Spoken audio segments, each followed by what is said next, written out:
Силамяевский музей приглашает жителей и гостей города 3 мая на открытие выставки. Все начиналось с пуговиц авторского рукоделия Юлия Хумаль и Ирины Ушаковой. Пуговица – это начало удивительных вещей, украшений, вышивки, милых мелочей. Творчество, вдохновленное деталями. Команда ЕСН заглянула в городской музей, где уже полным ходом идет подготовка к мероприятию. Я хотела пригласить всех жителей села Мяя, не только жителей села Мяя и Давирума, на нашу выставку, которая откроется завтра в 12 часов.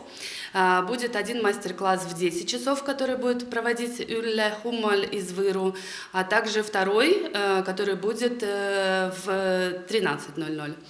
В 12 часов мы соберемся в этом зале, расскажем о нашем пути, покажем наши работы. Это 12 лет нашего труда, поэтому приходите, мы вас всех очень ждем. Tuli sellepärast Sillamäele, et kõigepealt on see näitus olnud Võrus, minu kodulinnas ja nüüd Irina kodulinnas ja lapsehoidjalinnas Sillamäel. Ja see näitus on sündinud tegelikult meie mõlema kiindumusest nööpide vastu. Et siin näitusel saab seda lugu lugeda, kuidas me üldse nagu kokku sattusime, see on iseenesest põnev.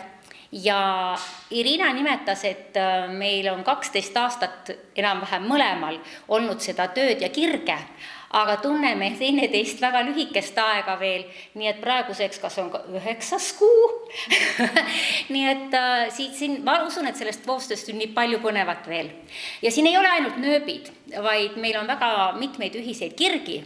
Ja kõige suurem kirg meie ühine on ilmselt Baltikand, mille erinevaid töid siin näitusel teha saab, ja ka natuke Baltikandi laadset loomingulist ehet tehes seal töötoas saab näpu valgeks. Tere tulemast! Tere tulemast ja kõigile suur väga palav tervitus Lõuna-Eestist. Следите за последними новостями вместе с ЕСН.